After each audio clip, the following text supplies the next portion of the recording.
Can people hear me all right? Can you just put your hands up like that if you can hear me? And we can wave at the same time. How are you doing? Welcome. Um, yeah, it's been great. The number of people that we've got on this call this evening. I'm really grateful to the Friends of Bangor for giving me the opportunity to be able to speak to you all. And I'm also grateful for many members of the Conscious Digital Teachers community joining us here. This is a bit strange because obviously you guys are all on mute and I'm talking, and often with smaller groups it's possible to have more interaction. I don't know whether you've tried this before. It can feel a little bit strange. You're talking but there's just silence. So if you want to like communicate with me in some way as I'm speaking, you can feel free to send a chat message that hopefully will pop up on my screen. So yeah, let's just go through some logistics. The session is being recorded. You're going to be able to watch it again through Friends of Bangor, and also extracts of it will go out to Conscious Digital Teachers community. I would advise you to keep a pen and paper handy. Well, that's a bit old school. Maybe a note on your phone or something like that, just so you can pick up any tips and things that might be helpful as we go through. I'm going to be offering lots of insights and some strategic and tactical things that you can do with your digital teaching practice. And there's mainly mindfulness and meditation teachers here, but I also know that there's a few yoga teachers. So what I'm going to be covering off is applicable to mindfulness, meditation, and yoga teachers. So we'll cover all of that. We're going to be running through to about 9 p.m. I ask you to stay on mute the entire time, with the exception of when we go out into a breakout group, because that will be a nice time for you to chat with some of the other people that are here with us and discuss some of the content and, yeah, do a little bit of networking. As we go through, if any questions pop into your mind, please just type them and send them through to me on chat. And then what I'll be doing later in the session is answering your questions as well. If you have any technical difficulties, then please message Carol, and hopefully she will be able to help you resolve any technical problems with Zoom or your PC or whatever that you're having. Not anything to do with your PC, but Zoom, just stuff related to the call, not how to get your emails working or that kind of thing. Right, so I think that's the logistics covered. I'm going to give a very quick introduction for myself and Conscious Digital Teachers. I've been teaching now mindfulness and meditation for about 10 years, many of those digitally. I teach in like one-to-one groups, secular teaching. I've done plenty of corporate stuff, and also teach mindfulness and meditation from a spiritual standpoint as well. And I do in-person, or have done in-person teaching in the past. I'm obviously not doing any at the moment, otherwise I'd be breaking the law in the UK. But I did have a local training, mindfulness training business in Bournemouth, in Dorset on the south coast of the UK. So I understand that too. And throughout those 10 years, I've achieved what I would call a moderate amount of success as a teacher, and I've helped lots of people. I've authored a couple of books, done all sorts of different groups, run a podcast, collaborated, been really blessed to collaborate with some of the world's best teachers, had a really good time. And all that sounds very positive and successful, but actually it was like, for quite a lot of the time for me, like the digital stuff was really challenging and frustrating. Learning about how to make social media effective for me as a teacher, because I wasn't on social media before I started the teaching. I didn't use it much for like personal reasons, so all of that was a challenge. I found it challenging getting my message out there. technical challenges. And I felt, to be honest with you, a lot of the time digitally, like I was on my own, and I didn't really feel that I had much support, and I didn't know where to get support. So at the start of this year, I had what I thought was a calling to actually create a community for teachers, for digital teachers, because I didn't want people to go through all the frustrations and challenges that I needed to go through. I wanted to be able to, one, share my own experience, but I'm not perfect at this. I wanted to get people together so they could, share their own knowledge with each other and support each other, and a place where people can create a good network and also friendships as well with other teachers, because I felt that that was lacking, especially for the digital teaching. And so it was for that reason that I created Conscious Digital Teachers, which is basically a private Facebook group community, and we do monthly Zoom workshops as well. And because I've got quite a lot of experience in business and marketing, I, in parallel with that, created a coaching practice.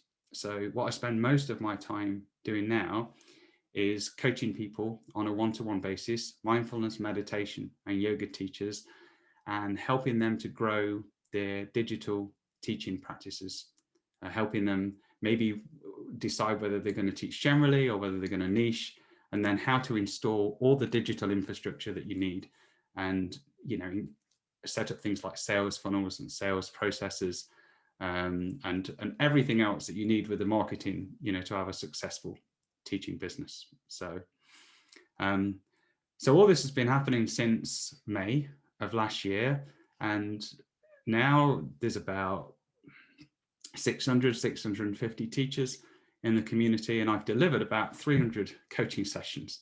So I've got quite a few insights now and themes which I've spotted, which I'd like to share with you. And this is where I'm going to start. I'm going to share a few key insights for what I've learned for mindfulness, meditation, and yoga teachers. Once I've done that, then we're going to go into the breakout groups, and you'll get an opportunity to maybe talk through some of the findings that I'm going to share with you, and what your response is to digital teaching. And once we've done that, we'll be coming back together again as a group, and I'll then be sharing with you my 10 keys for unlocking your digital teaching business, your digital teaching practice. So these are 10 things that I deem to be really important based on my experience working with other teachers. And hopefully, time permitting, we'll take some questions at the end, and then I'll say a few words about the Conscious Digital Teachers community and the coaching. And yeah, if everything goes to plan, we will get wrapped up, as I said, about 9 p.m. Okay, so let's start with the insights. The first insight is all the people that I've worked with and that I've talked to, they've all been good teachers. So that seems to be common. In fact, I've never met a bad mindfulness teacher or a bad meditation teacher or a bad yoga teacher. The teaching, people always seem to teach well, and they always tell me that the students really like what they're doing and that it makes a massive difference for them. So that's consistent. So something good's happening. Especially in particular, people that are very passionate about helping other people, and people that have got, the experience and taking qualifications, or maybe receiving mentorship and stuff like that. There's a lot of good teachers out there. So for most people, teaching really isn't the problem once you've learned how to teach. I mean, teaching is an opportunity because you can get better and better over time. But the problem that most people report to me is around the business and the marketing side of things. So in particular, digitally, how to position yourself online and how to get students and how to be able to fill classes. I'm finding when I speak to people that many teachers are doing really quite well, who are migrating students from in-person classes who they've already built relationships with in the physical realm across onto Zoom. And for most teachers who have good relationships with their students, like a good percentage of those students will move over, and that then provides a good platform for digital teaching. So that's a very positive thing. The general digital teaching market in the areas that I've mentioned is saturated, and I'm sure that you will agree with me there. If you only need to look at social media to see how many mindfulness, meditation, yoga teachers there are, and they've got various levels of experience and qualifications. Some of them don't understand it at all, and and then there are also lots of experts, and then lots of people in between. And I've not counted them, I've not seen any stats, but I would guess there are tens of thousands of teachers, if not hundreds of thousands. Yeah. So high, as I say, saturation of teachers, and also it's not just the teachers that is creating a big imprint, it's all of the content as well. So all of the general mindfulness, meditation and yoga content which is being posted on social media. If you see a post that tells you to stay present, it might be like the 10th or 20th one that you've seen during the day, or be kind to yourself, things, or mindfulness consists of this, this and this. These kind of posts, there's tens, hundreds of thousands of those, I would think, flowing each day, possibly millions. So as I say, digitally, it's saturated with all this stuff.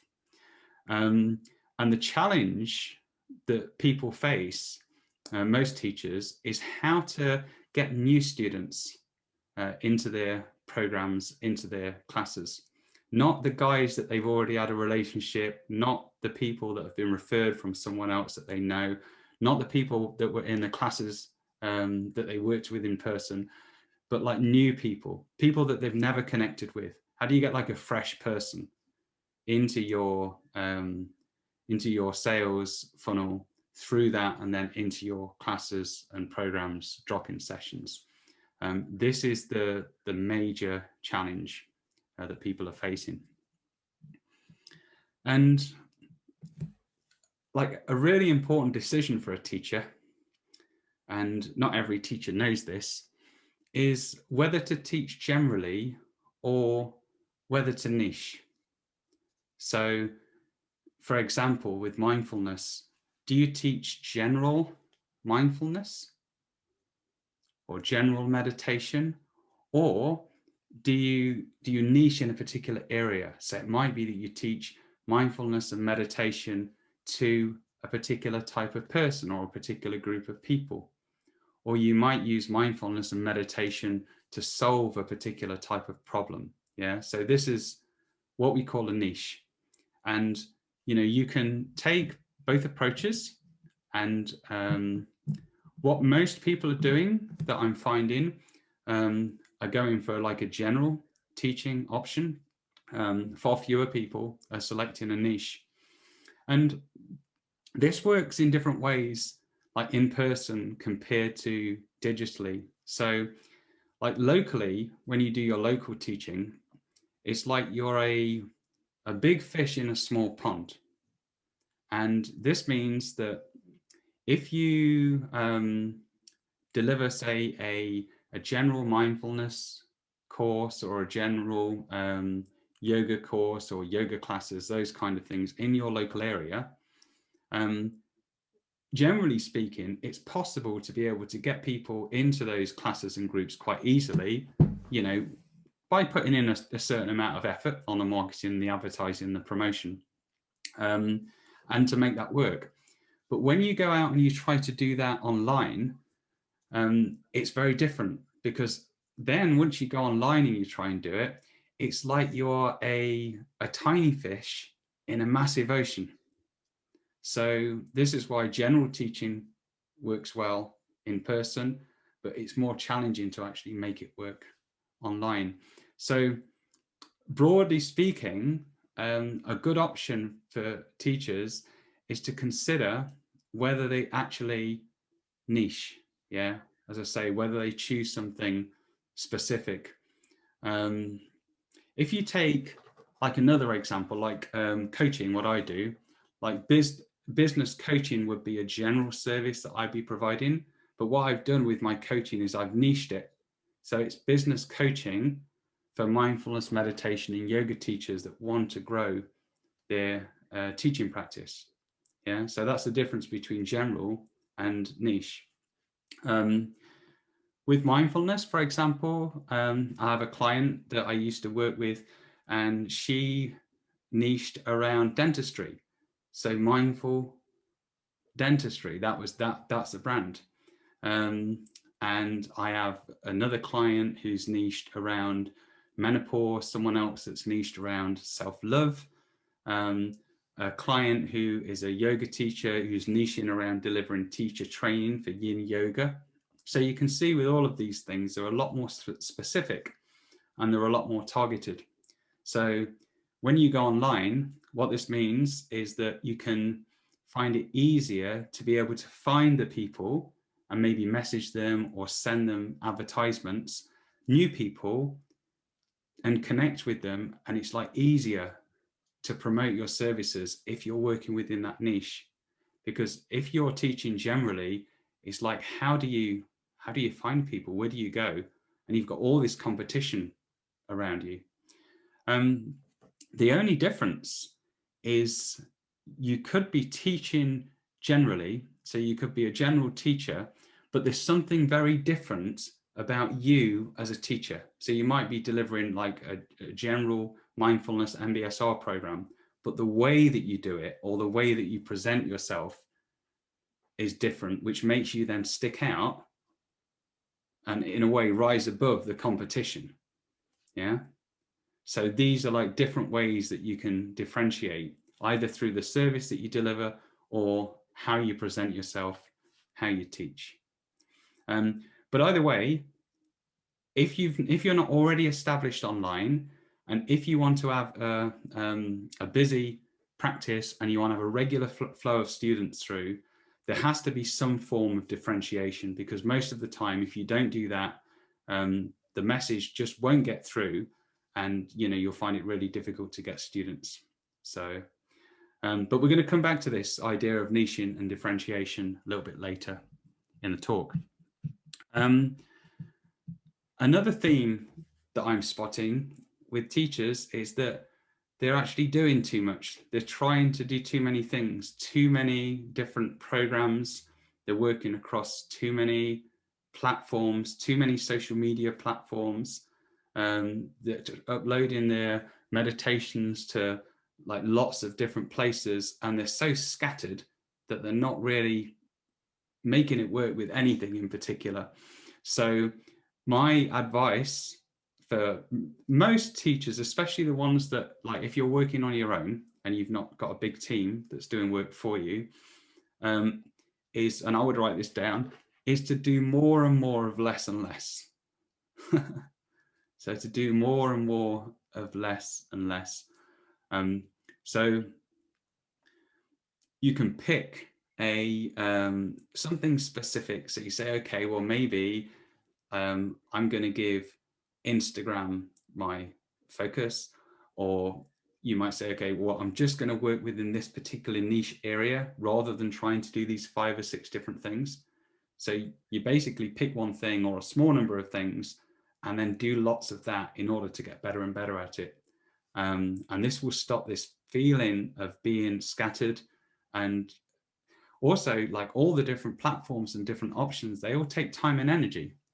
And when you're working or on your own independently, you only have so much time and energy to be able to put into your work. So yeah, more and more of less and less is a good idea. Obviously, when you're starting out, it can be a good idea to like try different things. Maybe teach generally. Maybe you don't niche until later on, and experiment and work across different platforms. But at some point, I think in order to really do well without a team, it really is a matter of kind of zooming in and getting more specific about what you're doing and then making that work. So that's do more and more of less and less. And some predictions that I have, and these are my own personal predictions about what's going to happen as and when and if things settle down with COVID, when things kind of, I was about to say go back to how they were, but they're not going to go back to how they were. Assuming that through vaccinations and other things that we get an opportunity to be able to get back in person and have more interaction with people. What I think will happen personally is that there will be a bit of a boom in in-person activity once we're able to. So there may be like a rush of people wanting to get into groups because we've all been starved of it, for the last X weeks or months.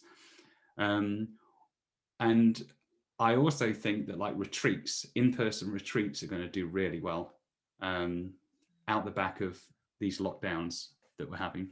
So I think that's going to happen initially. And then I think what's going to happen is then we're going to settle down into a new state where there's a much higher percentage of digital teaching and much less in-person teaching.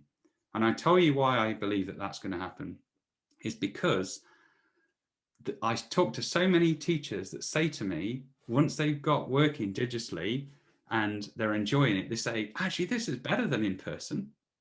Or I'd like to do more of this. It's convenient. I don't have to get in my car and drive somewhere. I don't have to worry about hiring a hall, going there, putting the radiator on before to make sure that it's warm enough. I can just, go in front of my laptop, do the work. I'm fully concentrated because I haven't got all these physical distractions around me. This is great. People are enjoying it. They're benefiting from what I do. And the students are going, oh, I love this. Yeah, I can do it from home. It's a lot easier. Sometimes you can make it a little bit cheaper. So there's no chance that it's going to go back to how it was. Yeah, it will be a very different balance.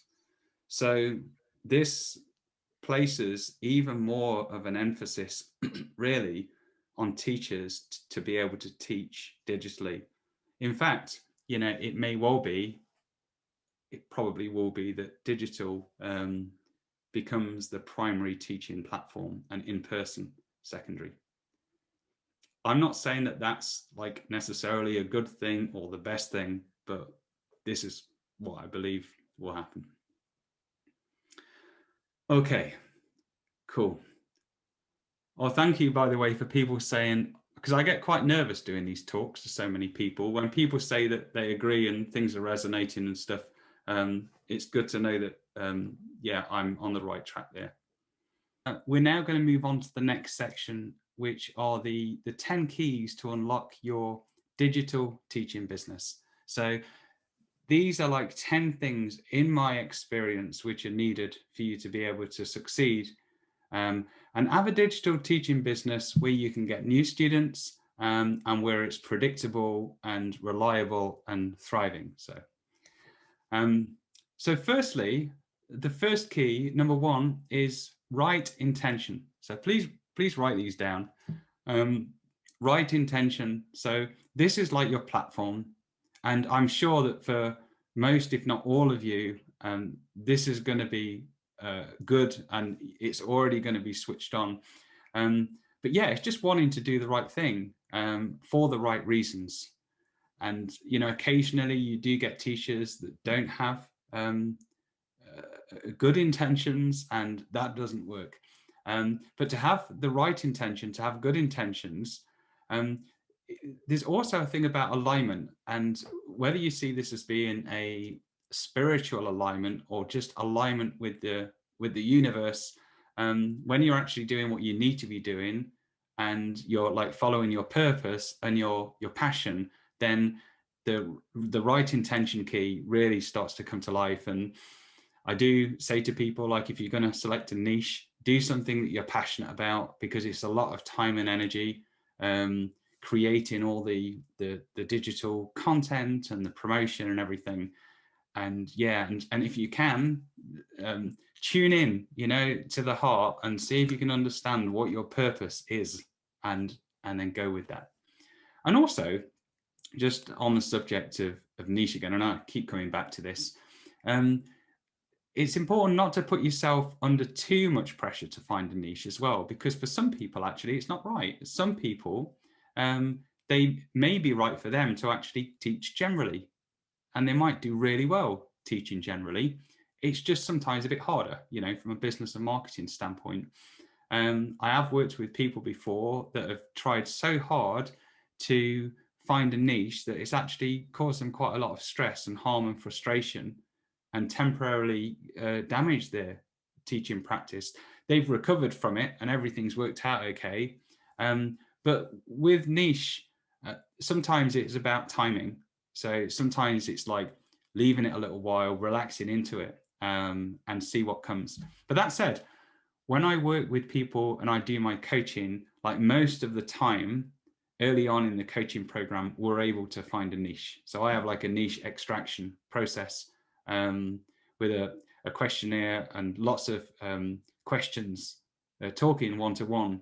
And usually when you look at your experience and what you're passionate about and your skills and all of your training and everything else, and synthesize that, you come up with the right niche. And that is the second key. So that's right niche. Yeah. Right niche may mean no niche.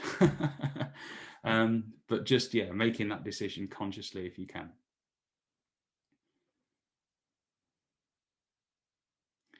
And it's amazing how many people, once they do get their like niche sorted out and they decide that which area they're going to work within, all of a sudden things just start flowing.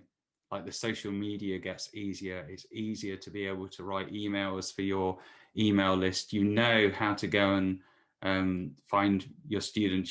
Start to know where to find them, where they hang out. More people start finding you. So if you can make it work for you, it's great. Number 3 is right mindset. Right mindset. If you ever find yourself like frustrated or stressed about what you're doing digitally, which I know that most of us do, or it may be that you're questioning whether you can do it or not, or whether it's possible, or whether there's anyone out there that wants what you're offering, that usually points to an issue with mindset rather than an actual issue. When we are stressed and we're in resistance, it more often than not means that we're deluded. So we've got some kind of belief about things which isn't true, which is then compromising our ability to move forward. So if this does happen to you, if you are stressed or frustrated or find yourself thinking negatively, stop, reflect, analyze your thoughts, which you'd be good at because most of you are mindfulness teachers, and speak to someone, whether it's a friend, another teacher, get some professional support, a coach, post a question in a Facebook group where people can help you, but explore it, rather than stay in a negative, like stressed mindset. Because, and this is going to sound really corny, so I do apologize in advance for what I'm going to say.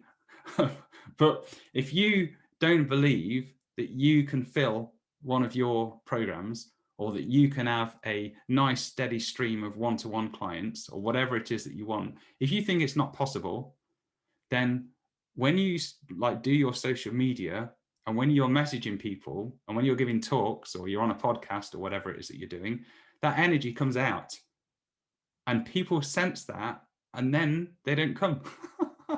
And then that reinforces it. You think, well, there you go. I knew that was the case. That then reinforces the belief. So it is all possible, and you can do it. So the good old-fashioned positive thinking. If you pray as well, because that helps. That's what I do. But yeah, get the mindset in a good place, and also, like, there's lots of spiritual teachings and modern teachings as well. I mean, it's in the Bible, it's in the law of attraction, visualizing success. Yeah. So once you've decided what you want, to help with the mindset, Just imagine what it's going to be like in detail and keep thinking about it and keep thinking about it. Or have like 5 minutes a day where you think about what your successful digital teaching practice is going to be like. And that will help you. Yeah, just that as like a 5-minute practice. So that's mindset. The next one, number 4, is right effort. So how much effort do you put into your teaching business? Now, I'm not talking about the effort with the actual teaching here. I'm talking about like all of the marketing and, you know, the promotion and developing a strategy for yourself and all those kind of things. It needs to be balanced, you see. You can do the manifesting or the praying or whatever and define what your vision or what your goal is, but then you have to take responsibility, of course, to do the work to make it happen. And some people, Selena says, I find vision boards really helpful. There's a top tip. So yeah, some people, they think, well, I'm going to put a Facebook event out and I'm going to post something on Instagram and send an email to my email list, and therefore I should have a full class. And you may have, sometimes you do, but a lot of the time you don't, because you need to do like a lot more than that. So, and if you're like creating a niche as well, you need to give it time. You know, these things take weeks, months, sometimes years to cultivate. It's like starting any new business.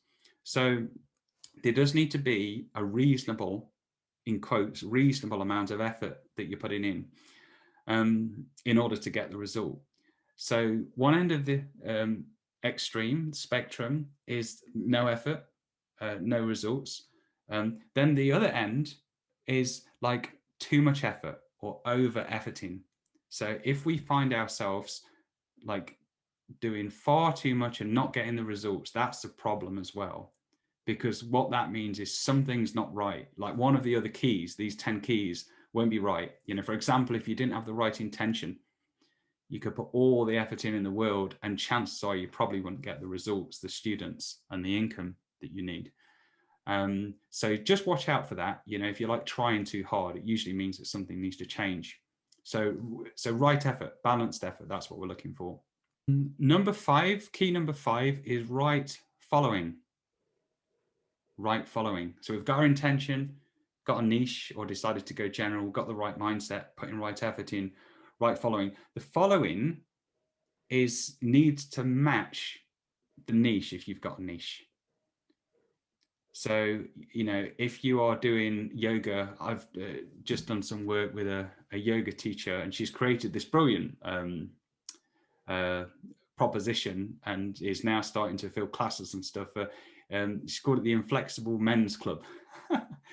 So, you know, yoga for men that can't bend over too far or, you know, find things difficult. And yeah, it's going really well. Now, for her, obviously, it's no good having a following full of women for that. Although it might help because they might recommend it to their partners possibly. But basically, you need a following to match the niche. So if you're advertising something on social media and putting posts out there and you're not getting good engagement or a good response, it may be because the people that are following you aren't the type of people that you need to follow you. So when you're going out and like connecting with people, liking their posts, following them perhaps on social media, inviting people into your community and into your workshops and programs, it needs to be the right people. Yeah. So you need the right following so you can then have a nice steady stream of students coming through. So maybe have a think about that. Think about your own following, both your in-person following, your social media following. Is it the right following or does it need to change? We have then got number 6, which is right communication. Oh, by the way, I've just had someone ask, do high numbers matter? Sinem, I think that's pronounced correctly. Do high numbers matter? Perhaps we should have a phrase, right numbers. So I appreciate for some people with their teaching practice, they're not looking to teach to hundreds of students every week. So yeah, all of this stuff really needs to fit in with your teaching objectives. So yeah, right communication, the way that we communicate digitally, again, needs to match the audience, needs to match the niche. And with digital communication, it can be easy sometimes to communicate in like more of a transactional way. So every interaction that we have with people digitally counts. So I don't know whether this has been the case for you before, but maybe maybe you've received a message, someone might be interested in something you're doing, and you've got back to them, but you've done it in a way that's quite maybe a little bit too quick, or you may not have been as kind or as thoughtful or as friendly as you would be if you was in person. So yeah, it's really important to like build trust through the way that we communicate, and again, to think about the target audience. If you are, with the example that I gave earlier, if you was doing a yoga service and it was targeting, say, men between the age of 40 and 60, yeah, then you'd be communicating with all your digital presentation in a way that would be very, very different to how you might be communicating with women between 25 and 40. Yeah, so it's thinking about the type of people that you want to serve and then communicating in a style that matches them. And also part of right communication is timely communication.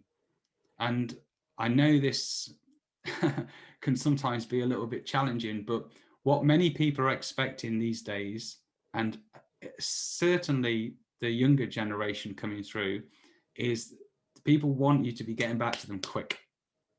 Yeah. So having a message come through and then waiting a day or two to respond, it might be okay, but you're going to stand a much better chance of engaging with that person if you can, be quite quick in getting back to them, because it shows them that you're interested in them. And that just seems to be how it's working these days. Things are a lot more dynamic and a lot more instant than they used to be. I'm not saying it's essential. I'm just saying that it can help sometimes. But when we communicate as well, we need to be in the right place. So if you're like not in a good mood, or maybe you're feeling a little bit unwell or tired, I know this is obvious, but that this may not be the right time to then, produce your video for social media, or, to respond to a message that you received. I found personally that like the best responses that I get from things like posts and messages are when I've been like really at my best. So if you're feeling really good and positive and in the right frame of mind, then that's a good time to take a selfie. or to send a really good email out or something like that, and to take advantage of all of the positive energy that you've got at the time. Number 7 is write social content. Write social content. So again, this is about looking at your niche, the services that you're providing, looking at your following, and then making sure that what you put out there is relevant.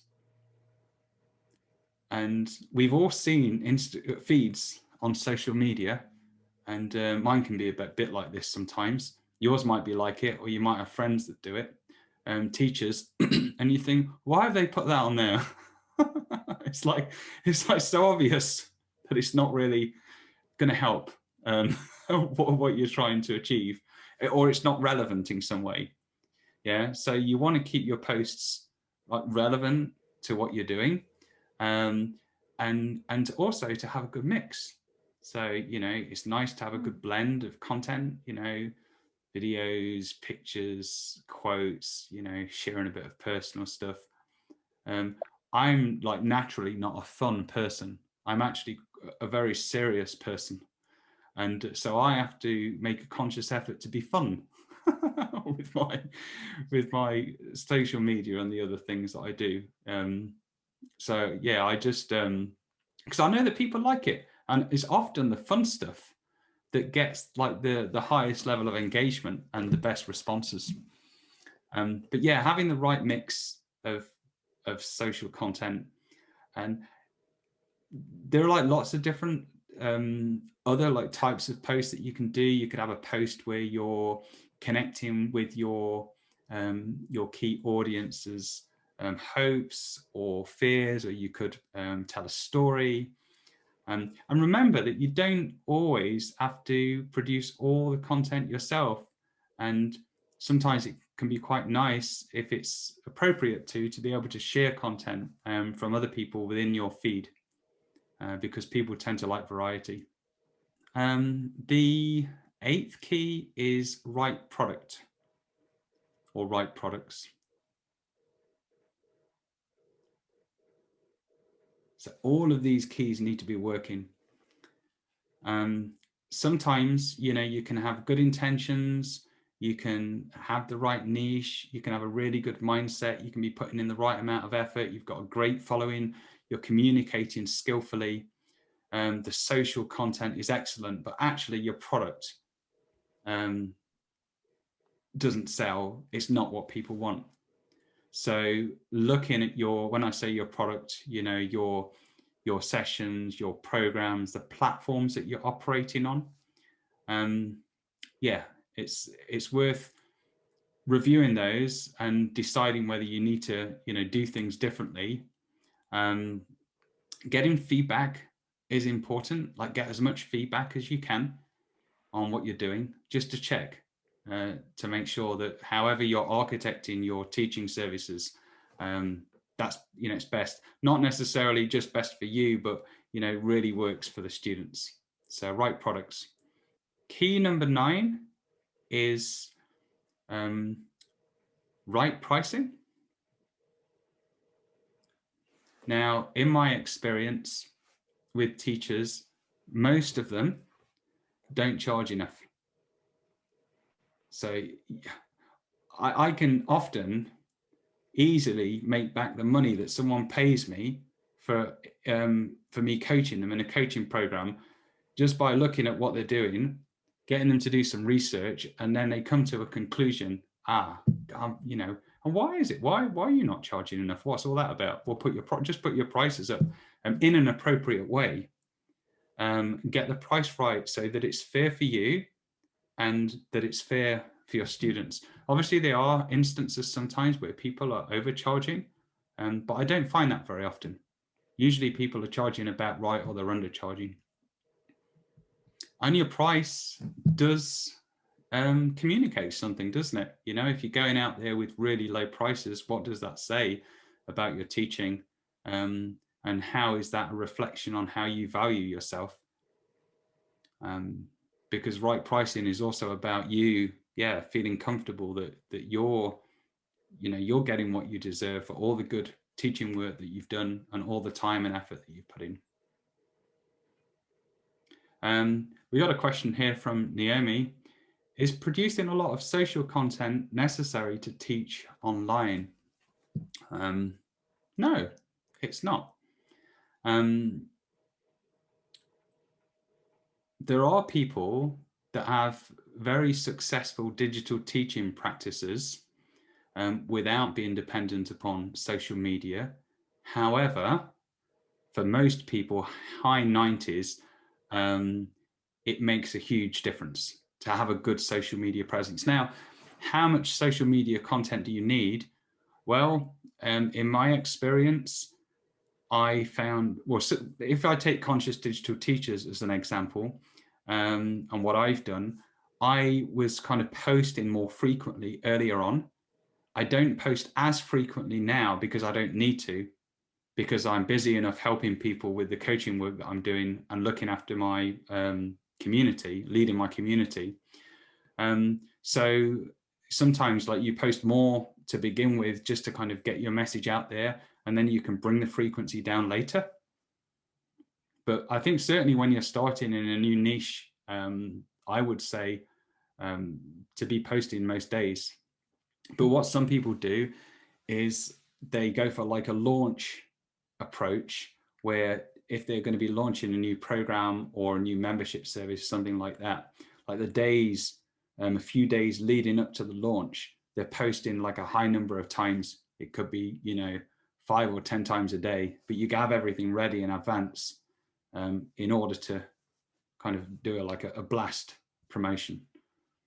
But yeah, it helps, to have, I guess you could say, links into right effort with the social content, and you're probably better to post less, decent quality, engaging stuff than a lot of stuff that's low quality and not engaging. So I hope that answers the question. And I've got a question here from Divya on pricing. So those offering lower prices are getting a lot more traction than those who are not. This doesn't apply to me personally, as I have set fees that I've not changed since going online, but there does seem to be a correlation between lower price and more take up in the online world. Yeah. So I guess this depends on the product or the service that you're pricing up. If you was selling something that was like a pre-recorded product which was going to produce more of a passive income, you could experiment with pricing that. So you could try high to begin with, and then you could bring it down, price it low, and see if by doing that you actually end up helping more people and creating more income than with the high price. But yeah, I think if you're going to provide quality services, it's good to charge people a fair price. And you know what, digitally, what I found when I've been talking to people and observing is that for the quality digital services, and I'm assuming that what you'll be providing will be good quality, the prices, are quite high, really. And I think you'd find that if you went online yourself and you booked on a course or into a workshop with a really good teacher, you would expect to pay a decent amount these days. This is why for a lot of people, and I think even once things settle with the lockdown situation that we're in, it's highly likely that for most people, they're going to be able to make a lot more money working digitally than they are in person. So that if the quality is right, the digital prices are now being respected. Yeah. Here, people see price as an indicator of quality. They do. Yeah. And there have been people that have found that by lifting the prices up, they've had a really big increase in the uptake in their services. Oh, there we go. And that's just what Danielle said. I found that I sold more of my course when I upped the price. Number 10, the 10th key is right sales process. So do you have a sales process for your programs, for your drop-in sessions, for your digital retreats that you're offering? Like a sales process or a sales funnel, it's actually putting some thought into what's going to happen as people kind of flow through the journey that they're going to take before they purchase, because it's easier really to be able to create rapport with people and to build trust with them when you're in person. Like for most of us, we can do that quite quickly. But online, it's different. Online, often people won't just purchase something straight away. They'll need to have a number of different touch points with you. So, it might be that they see something on your social media feed, they receive an email, they listen to a talk that you're doing on Insight Timer. They might exchange a couple of messages with you. They might go onto a discovery call or something else. And often you need that process. You need to be able to kind of, as I say, build confidence and build trust before expecting a commitment. So having sales funnels that people go through and sales processes are really helpful. And a lot of people have a problem with this. They go, oh, I don't want to be too business-like, with mindfulness and meditation. But you know, you can balance having a business mind with a kind heart. And all the people that I've met that have had businesses which are helping lots of people and bringing in a reliable stream of income have got that business mindset. In a way, they're business people. They may not have been business people before, but they're taking a business-like approach, yeah, to their teaching practice. This is assuming that you're doing it to make money, of course, because I know that, you know, you don't have to. There's lots of other ways that you can teach people. But yeah, so number 10 is right sales process. So I'm going to recap these for you again. Okay, so the 10 keys. Number 1, right intention. So this is a platform for the rest. Number 2, right niche, which may be a decision not to niche, but often niching digitally is the best thing. By the way, for some of you, you might want to consider teaching generally locally and niching online. Right mindset. Remember that. So having a positive mindset, recognizing if you know, there's stress or delusion or things that need to be challenged, getting your, you know, your head straight, manifesting, praying if you do that, getting yourself focused on what you want from your teaching business, putting in the right amount of effort, not expecting results necessarily with a small amount of effort, not over efforting, doing too much. If we're doing too much, it means that one of the other keys isn't quite right. Getting the right following based on the services that we want to be selling and the students that we want to be helping. Communicating in the right way digitally. Producing the right level and right amount of social content with the right mix. Using the right products. Delivering the right products and services. Setting the right price for those products and services. And then finally, the right sales process or sales funnel. Okay.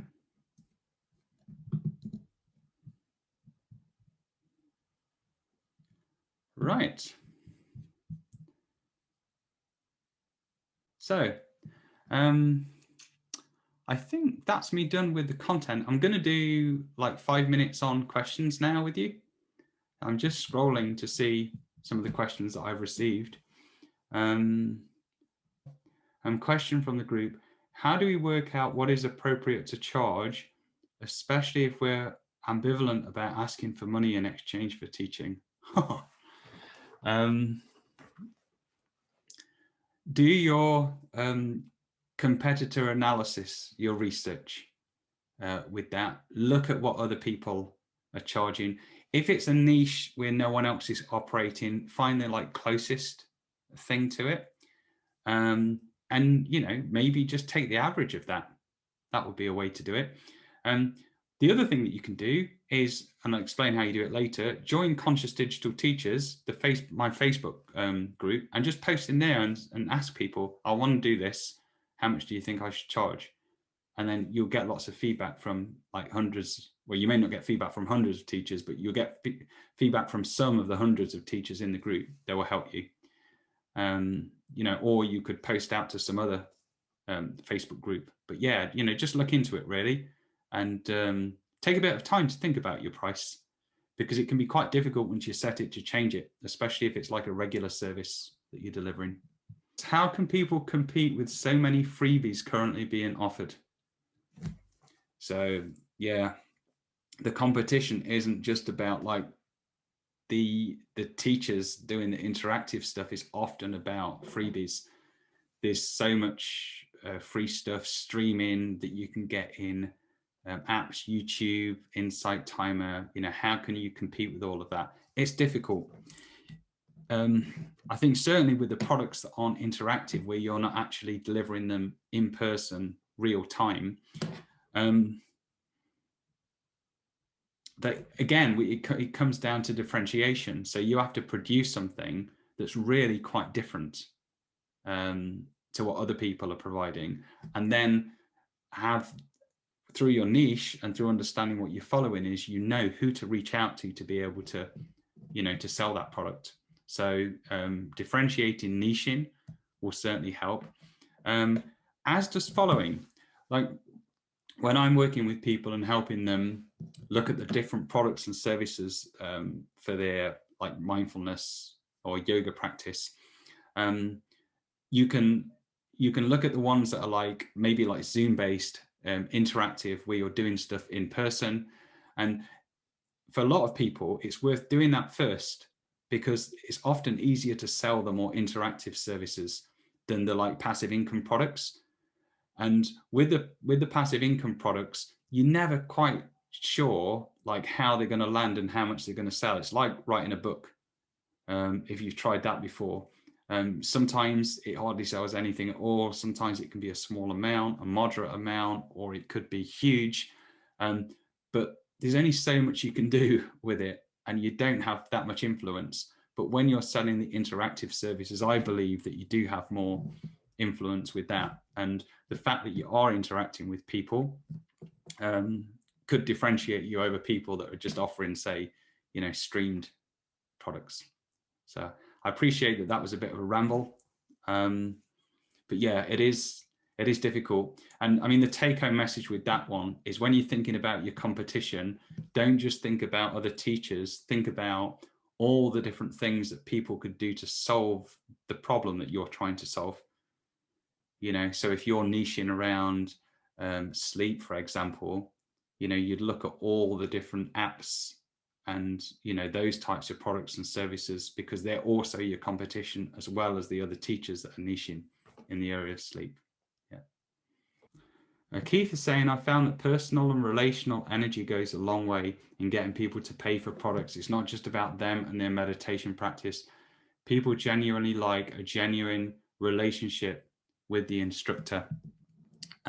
So yeah, the subject of relationship, and let's end on that. It's so important, all these different digital touch points that you have.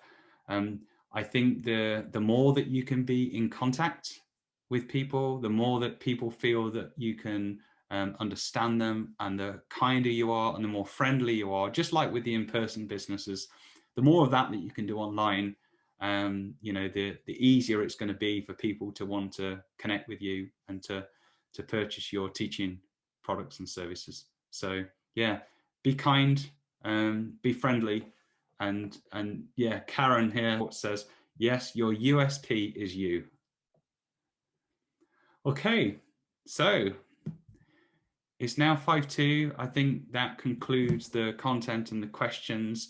I just want to take a couple of minutes to share 3 things with you, and I'm going to put them in a message shortly into the chat for everyone. And the first is my Instagram profile. If you would like to follow me on there, that would be fun. So I'm also going to include a link to Conscious Digital Teachers. It's a private Facebook group, over 600 members. It's free. Lots of people support each other and help each other in there. You can post questions, you can share stuff, you can make connections and new friendships. It's a really nice place. So if you're a Facebook user, and I know there are a few people that go, oh no, not Facebook. But even if you can just tolerate it for the groups, join Conscious Digital Teachers. We do like monthly workshops as well. This is the one that we're doing for January. But you know, there'll be more coming. I think this is the 6th or 7th that we've done so far. Lots of free resources in there. And the other thing that I'm going to send you is a link. If you are in a place where you're ready to transform your digital teaching business, your digital teaching practice, you want to grow it, and you would like some coaching support with that, I would like to offer you a free session. So it's a free session, about an hour on Zoom, one-to-one time with me, so I can learn about your individual situation that you've got with your teaching, offer you some tips for growth, And then, yeah, if you're interested, we could work together. If not, that's fine. You know, we can just chat, and you can hopefully, yeah, take away some things that you can do to help make things better, you know, with your business and your marketing. So if you'd be interested in one of those free one-to-one calls, and then just click the link and you can schedule that. There's an online scheduler. You can also get these links by going to darrencockburn.com. There's like a link tree there. Okay, so thank you everyone for listening. So it has been a bit strange because while I can see people there, it's been so quiet. I hope that it's been good to get the messages coming through. I hope that you've enjoyed it. It's been my pleasure to be able to share all of this knowledge and information with you. And I do hope that through doing this, you're going to end up getting more students, and if you need it, creating more income. Thanks again to Friends of Bangor for the invitation.